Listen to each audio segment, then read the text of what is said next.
Hello বন্ধুরা, good afternoon. দেখো আমরা এখন বেরিয়েছি একটুখানি, রাম কোথায় নিয়ে যাবে ঘুরতে, তো আমরা তাই বেরিয়েছি। আজকে কোনো বিচে টিচে স্নান করা এগুলো একদমই না, কেননা কালকে করে ওই লবণ জলে জলে চোখ আমাদের প্রচুর জ্বলে গেছে একেবারে, আর লবণ জল খেয়ে খেয়ে একেবারে শেষ হয়ে গেছে। তো যাই হোক, আমরা এখন খেতে এসেছি। তো আমার খুব খেতে ইচ্ছা করছে, আমি ওখানে ছবি রয়েছে, আমি বলছি আমার খুব পমফ্রেট মাছ, কর্ন এগুলো খেতে ইচ্ছা করছে। তো দেখো ভিডিওটা করতে হলে আমার চশমা পরে নিয়েছে। দেখো বন্ধুরা, ওখানে ওই যে চিংড়ি মাছটা রয়েছে, তার বলছে ওটা খেতে ইচ্ছা করছে পর্নটা।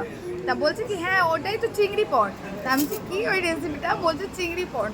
তা আমার শিক্ষিত বন্ধু, তা পর্ন মানে ও বলতে চাচ্ছে যে গ্রেভি দিয়ে ওটা তৈরি করা হচ্ছে ওটাকে পর্ন বলে, আর ওটা হচ্ছে চিংড়ি মাছ, তো চিংড়ি পর্ন খেতে। তাই তো বন্ধু, ওটার নাম কি? চিংড়ি পর্ন।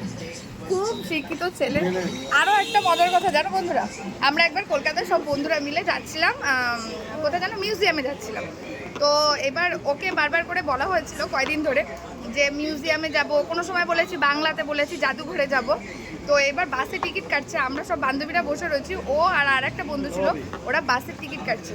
তো টিকিট কাটছে, ওরা জিজ্ঞাসা করছে আমাকে, ও আমাদেরকে জিজ্ঞাসা করছে এই কিরে কোথাকার টিকিট কাটবো? তো আমরা বলছি যে মিউজিয়ামের টিকিট কাট। তখন ও গালি দিয়ে বলছে কি ইয়ার আমি মিউজিয়ামে যাব না, জাদুঘরে যাব। তারপরে আমরা বাসের মধ্যে ওকে নিয়ে যা লেগ ফুল করেছি, লাস্টে জানো না ও পুরো ডেস্টিনেশনে নামেনি, টিকিট কেটেছে, কিন্তু ও অন্য জায়গায় লজ্জার চোটে নেমে গেছে। তো এত ভালো শিক্ষিত মানুষ আর কোথায় পাবা। এটা কি খাচ্ছিস রিন্টু? কি এটা? Mix fried rice.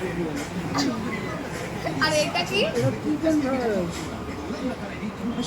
দেখো দেখো দেখো, চিকেন ফ্রাইড রাইস দিয়েছে, যেহেতু একটুখানি ভেজিটেবল দিয়েছে। দেখো নিলো চিকেন ফ্রাইড রাইস বলে, মানে ওকে আমাদের ইংলিশ শেখাতেই হবে। ঠিক আছে চলো আমরা খেয়ে নিই, টাটা।